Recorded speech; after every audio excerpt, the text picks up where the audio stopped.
Thank you so much, colleagues. This does conclude the Select Budget Committee's work on the 2024 budget, but our work in committee is not done. Well, that's Seattle City Council Budget Chair Teresa Mosqueda, soon to be on the King County Council, by the way, giving her colleagues a heads up on some work ahead, even after the final 2024 budget is passed this week.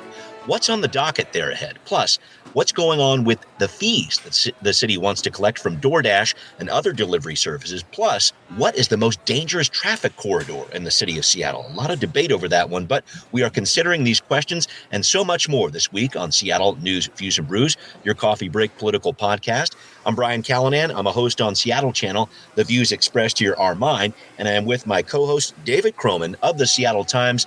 David, so good to see you once again. I did want to point out Mariners single game ticket sales for the 2024 season are on sale this week, November 21st. 2 promo days already announced here.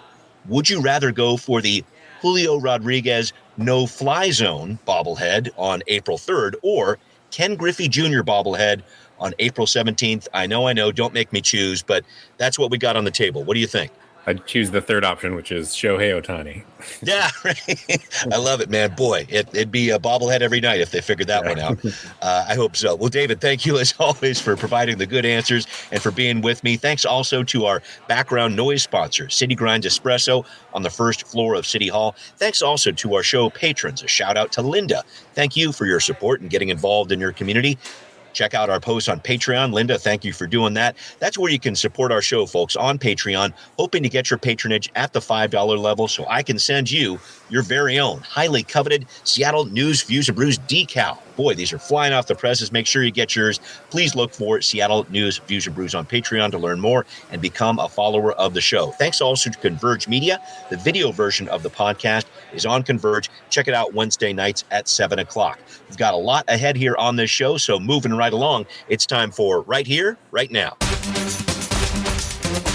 Well, David, I want to start with the finishing touches the council is adding this week to the city's $7.8 billion budget. We talked about ShotSpotter last week. We talked about this new deal with the police union and SPD last week as well, giving officers bonuses for working special events rather than mandating overtime. But we have not touched on one of the biggest investments the city is making in this budget, $340 million in affordable housing. This creates a 2-year total of $600 million nearly from 2023 to 24 that the council says is the largest in city history. So it's a big number. It's a historic one for the city, David, but it's a little unclear to me what this really means because when you live in the city that's in the top 10 most expensive in the U.S., where housing costs are 3 times the national average, what impact is this very big housing investment really going to have? What do you think? Well, I think maybe it doesn't get quite the level of attention because it's like, I mean, this is, we put our attention on when we passed the housing levies and the dollar figure, and this is kind of, it's not new money exactly, so they're spending the money they said they were going to spend. Yeah, I mean, I think this is the balance is, affordable housing these days can include people who are making, who are working as teachers or, workforce jobs, making what in other parts of the country would be probably a middle-class wage. That's important to have, but there's always a debate between whether it's better to, build more of that kind of housing or spend more money on some of the, 0 to 30% income housing, sometimes supported housing. These projects take a long time to get going, so I don't know how long it'll be before we actually see this show up on the streets. I'd be curious. I am curious. It wasn't maybe a year ago or so the city bought an apartment building and turned it into affordable housing. That seems to be a way where they can get this stuff out, get this money out on the streets kind of faster, is just buy buildings that are for sale. And I think they have some mechanisms to do that by which the, sellers give the city the first notice. So yeah, I'd be curious to see if they ramp up that strategy a little bit more because it seems like an effective way to quickly scale affordable housing to me. Whereas putting together packages for development and finding land and actually doing all the permitting and stuff, that takes a little longer. So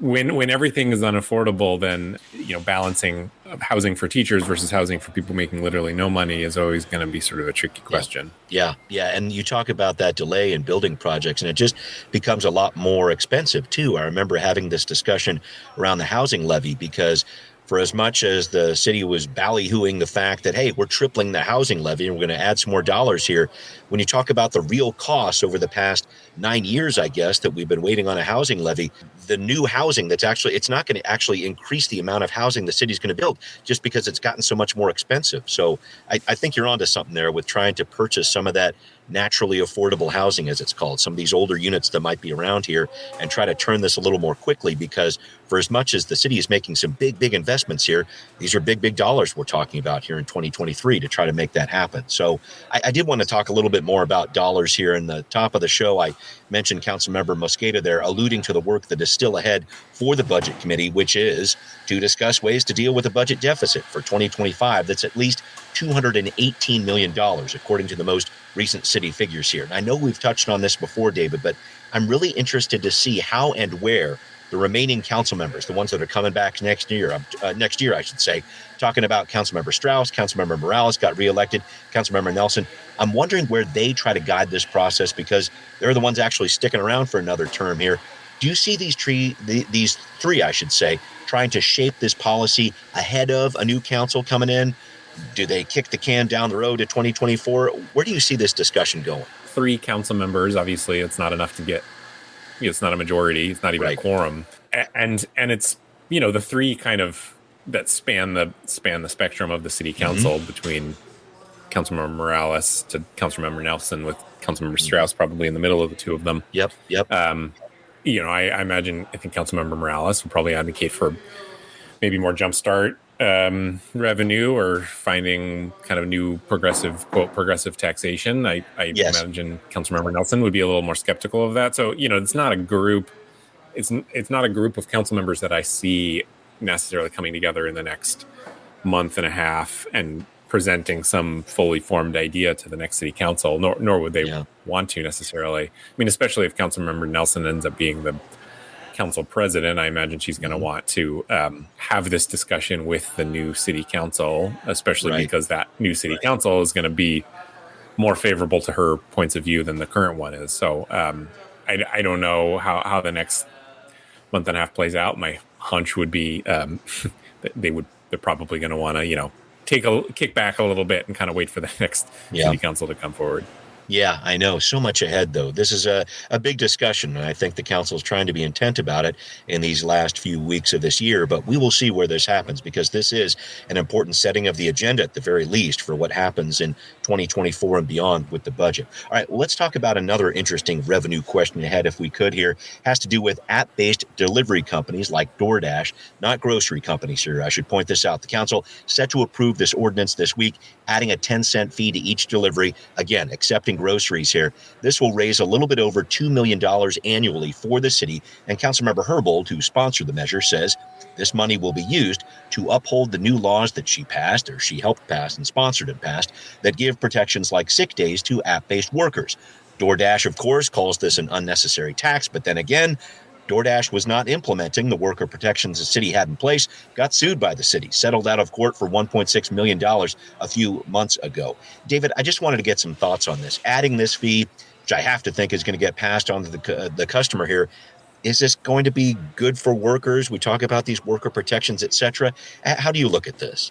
In some way, I guess I see it as, yes, it could get passed to workers. To an extent, though, the kind of central problem with a lot of these kind of gig companies is that their cost was not really reflective of their true cost, because a lot of these companies were, at least to start, had a lot of investor, underwritten by venture capital funds, and so they could afford to do things below. They could afford to basically lose money, but sort of more existentially, their business model is sort of outside the realm of like a classic employee workforce. And so, yes, it's possible that these kinds of fees might make the product more expensive and therefore less desirable. At the same time, I think that's kind of in some ways the point of some of these pieces of legislation that we see, trying to kind of push these companies more towards basically being more traditional employers. And if the cost goes up to reflect that, I mean, that's just sort of proof positive that they were profiting by not sort of treating the people who work for them as they should be. So, Yeah. That said, if that means that fewer people are able to work for them, that's always the kind of give and take here. And Right. Similar to what we hear about minimum wage and other kind of worker protections, is it really beneficial to the workers if it means there are fewer of them? This is always the debate. We'll see. Yeah, I'm interested to see how this looks going forward because Councilmember Herbold is very much in the middle of a suite of ordinances, as she would put it, that had to do with sick days, had to do with minimum wage, as you pointed out. And I know they've been looking for more and more worker protections there, but I guess I just wonder who carries that torch in 2024. You talk about Councilmember Herbold leaving the council. Councilmember Mosqueda, definitely a champion for worker voices out there. Maybe it's Councilmember Morales who starts talking about this issue. I wonder who is going to stand up for these gig workers, because as much as I understand what you're saying, this could cause some problems for workers, these extra fees. There are also some protections that they clearly need in terms of sick days, in terms of making sure they get minimum wage, in terms of also making sure they don't get kicked off the platform unnecessarily or unlawfully in some way. That's been an issue. Councilmember Herbold's talked to me about that. How do you see the council grappling with this issue in 2024? Who's going to step up for it? Any thoughts? Yeah, I don't know. I think it probably won't get quite as much attention as it has. That said, I guess I could see some of the emphasis shifting more to the state. That has happened a bit with Uber and Lyft. Yep. Hasn't quite as much with these other kind of platform-based companies. And that I could see maybe giving the city a little cover to not do as much. And, the parameters now set for Uber and Lyft at the state level are pretty similar, maybe not quite as stringent, but pretty similar to the ones at the city level. Right. And I think there is probably some momentum towards expanding that to other kind of gig companies. And if that does happen, then maybe there's just not quite the same level of pressure on the city council to do anything about it. Yeah, we'll definitely see. It's an issue that the state is certainly paying attention to, and the city is too. So thank you, David, for that observation. Really good point about what the state might do ahead here. All right, well, coming up, a question about democracy vouchers. Is this public campaign financing program really working? Loaded question there. The story next on Now Hear This. Well, you voted for them and you paid for their campaigns. I'm talking about democracy vouchers here at the city level, the public campaign finance program in the city of Seattle that voters approved in 2015. The question in the wake of election 2023, are they working? The big initial thrust of this program, as supporters told us several years ago, is to make sure more candidates from more neighborhoods decide to be involved in city politics. It will allow candidates who don't have like a strong donor base to become more viable to run a competitive race. I think that's the other thing we see is that in cities where you don't have any kind of public campaign financing, you have a lot of similar people who are tied to money or have a lot of donors in their networks getting elected to office. You don't see a lot of community representation. David, I wanted to bring this up with you because I thought Axios did a very good job of asking this question this week. If the big headline we're talking about after the council elections is business outspent labor 6-1 in independent expenditures, and all 5 of those business-backed candidates won, what did the vouchers really do? I think about this. The IECs don't have limits on how much they can raise, but candidates who use the vouchers are limited to about $187,000 per year, a cap that can be lifted if their opponent or a third-party IEC ends up spending more in the race. David, just some thoughts on these vouchers. Do you think they're working? Do you think the system needs to be changed? We're at the 8-year point, and I would love to hear your insight on this. Yeah, I guess it depends on your definition of working, like what you see the purpose of these. If the purpose is to get big money out of politics, I think the answer is probably no. I mean, mostly because it doesn't do anything about independent expenditures and probably maybe even fuels them. And I think Councilmember Sawant is an interesting example. Over her last few campaigns, she has not opted into the democracy voucher program. There's some people point out a little bit of the, I suppose, the hypocrisy of the Socialist council member not taking public money to run her campaigns. But, she understood full well that there was going to be heavy spending against her, and that by agreeing to the democracy voucher program, she was kind of hamstringing her own campaign, and that has worked out for her. And so I think that is the kind of limitation on it, is that it is, there, you can lift the cap on limits, of course, but it seems to kind of restrict campaigns, but not the outside spending against the campaigns. But if your definition of what they're trying to do is to get people to run for office who maybe otherwise couldn't have, I do think that is clearly working. I mean, it used to be that you really had to have connections and know people with big money to be able to run for office, and now there is a kind of shoe leather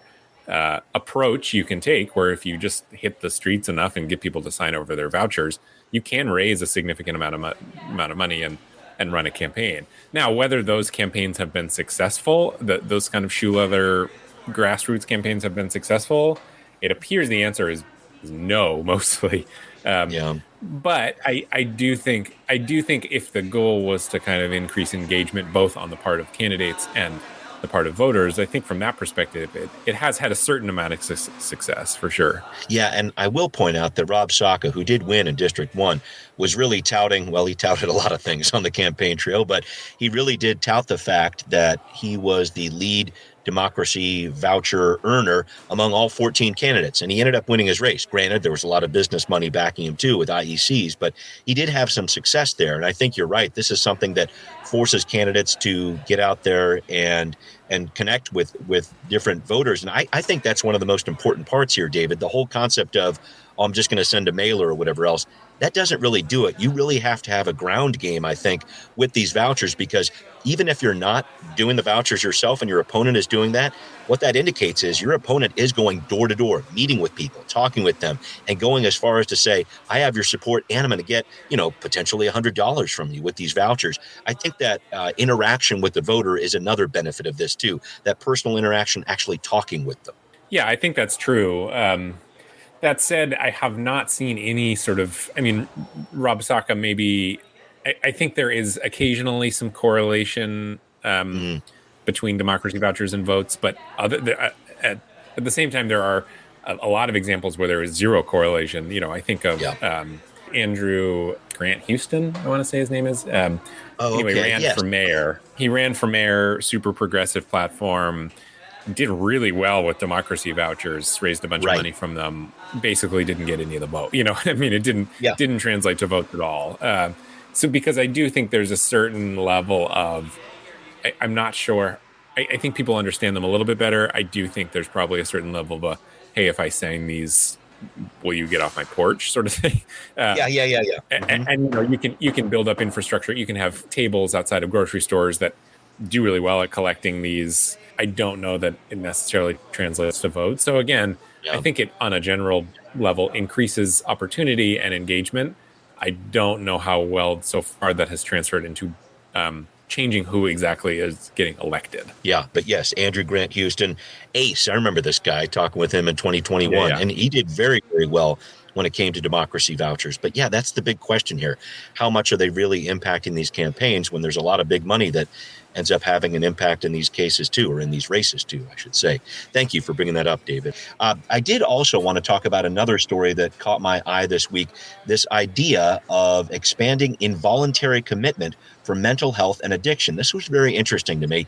Sarah Nelson on the city council talked about this with KUOW, possibly expanding this type of action, which is very tightly regulated by the state, to cover people in rare cases where there's a risk of serious harm due to a mental health or substance use disorder. Nelson, who is a recovering alcoholic herself, told KUOW that our addiction crisis is so severe, controversial ideas like involuntary commitment or treatment need to be on the table. David, I know this would be a big debate, and it's maybe a little early to talk about it now, but or maybe it's not a big debate with a more centrist council going forward. What do you think about this concept, involuntary commitment? Well, I think it's not something the city can do unilaterally. They need the state involvement here, because this sort of goes directly to the Involuntary Treatment Act. There are mechanisms to involuntarily commit people already. the parameters around that are pretty narrow. They have to be a threat, an immediate threat, not a general threat, but an immediate threat to themselves or others, or be, in that moment, severely incapacitated.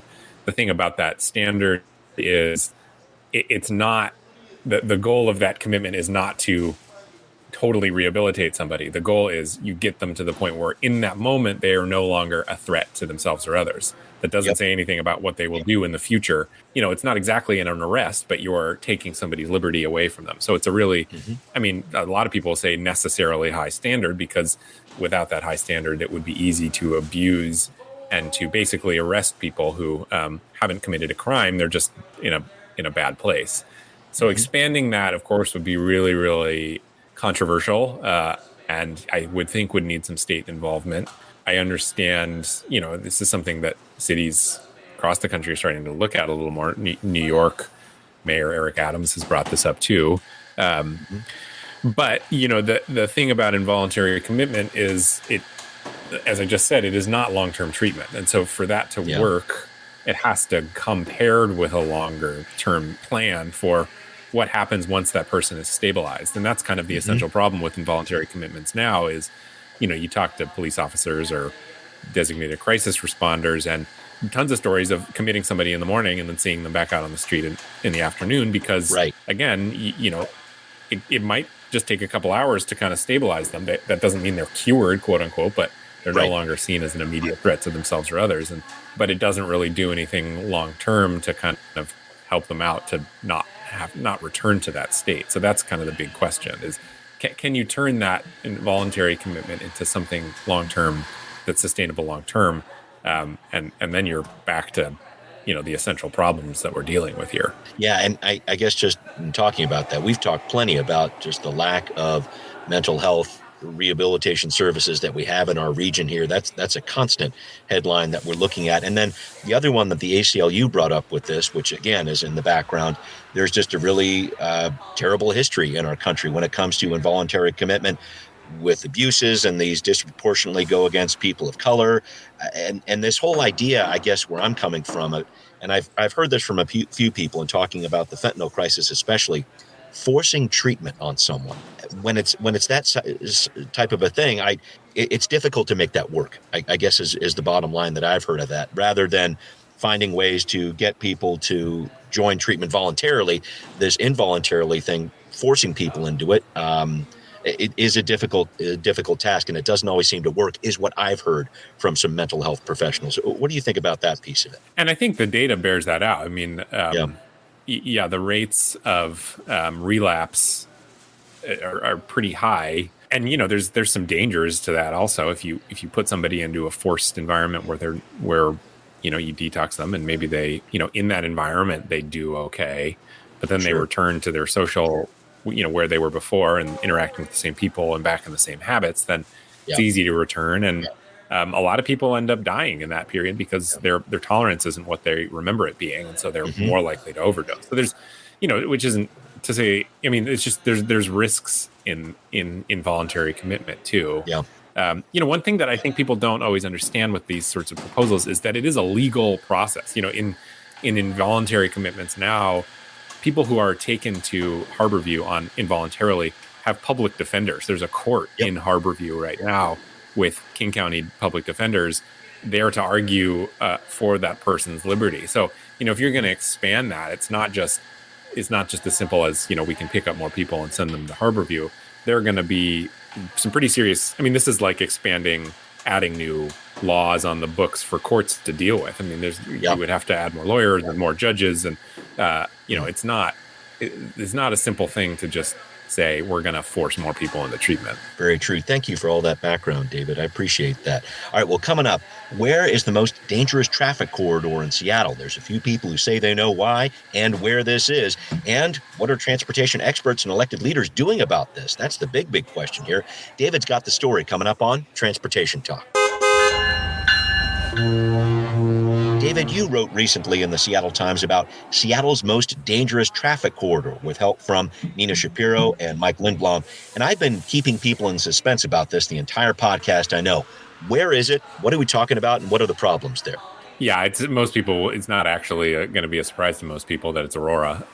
The reasons are clear, which is it's basically a highway that runs through what is now a densely populated area with businesses and hotels and even housing along it. So people drive really fast. There are long stretches without crosswalks or traffic signals at some points, and so people build up speed and pedestrians will try and cross because they don't want to walk another half mile out of their way to cross, and so it just creates a really dangerous situation. And more generally, these kinds of, people call them stroads, kind of both a road street kind of these sorts of heavy, big arterial highways through densely populated areas really are the most dangerous everywhere. I think of Highway 7 down in Pierce County outside of Tacoma. And a lot of that is because once upon a time, these highways were kind of connecting different cities to suburbs or whatever it might be. But now, because the region has grown so much, they're no longer just connecting, they're driving through communities. And that just creates a lot of opportunity for people to get hit and killed. And that's what happens. And I have to say, the group that was up there with the T-shirt that says, "I got 99 problems," with the little 99 logo on there, I know that they're dealing with some tough stuff. That's a very, very cool hip T-shirt. I'm just trying to figure out what happens next, because I know there are elected leaders. Certainly, I've talked with Councilmember Juarez about this here in Seattle. I know there are some transportation figures at the state level working on this as well. What are some possibilities here in terms of changing this tragic situation? Yeah, I mean, it's a state highway, so it's going to be both state and city. The state budgeted $50 million to kind of begin the process of looking at what it would take to redo parts of Aurora. There's some questions around when that money is actually going to be spent, because the state put the money aside, but the city has to be the one to kind of get the ball moving. And so now it kind of feels like we're looking out to as late as 2030, which I think is a lot slower than a lot of people wanted for this money to start showing up. In the biggest dreams of some safety advocates, it kind of turns into like a corridor with a tram and a narrower car lanes and bike lanes and big sidewalks. I don't know that there's the momentum or the money to do that exactly, but I do think that there's some momentum to find ways to slow it down. But I think I think the state and the city, unfortunately, are going to have a lot of really big transportation problems to deal with in the coming sessions. Fish culverts are costing $4 billion more than expected. 520 is costing another $500,000 than expected. And so I don't know that. I wonder what is going to happen with focus on Aurora and sort of safety more generally, because some of these massive projects are going to cost so much more. But yeah, I mean, that $50 million, though, is not, not enough to totally overhaul the corridor, but it is more money than has ever been put behind Aurora. And if implemented, could, spur some real momentum around that. Yeah. Thank you for that, David. And folks, make sure you check out the article David wrote about fish culverts too, a $4 billion issue there that you better keep an eye on. I know the state is definitely doing that. But David, we need to wrap up here. And I got to say, your idea to make sure that water taxi captain who pushed that runaway barge away from the waterfront got some public accolades that manifested last week at the Kraken game. I thought that was so cool. Yeah, they got recognized by the Kraken as I've never been to a Kraken game. Maybe you can tell me, but it seems like they have some kind of like heroes segment before shot, each game. So they got to be the heroes, and it's tough to find like happy stories, but that's kind of, it's nice to see a crew that did its job well and timely, and who knows what would have happened, but there's a world in which they saved some infrastructure or even lives. Being recognized for their work. And so, my favorite part about that story is the King County water taxi was only 15 minutes late. That's how that gets done, man. Yeah, all in a day's work, isn't it? Well, David, thank you so much, as always, for joining me here. And thanks to everyone listening to Seattle News, Views, and Brews, where you can always find out what's brewing in local politics. This podcast is on Apple, Spotify, wherever you listen. Please find Seattle News, Views, and Brews on Patreon. Show your support there financially. Thanks also for watching on Converge Media, too. We'll see you next time. Seattle News, Views, and Brews is an independent production of Callanan Media Services. Copyright 2023.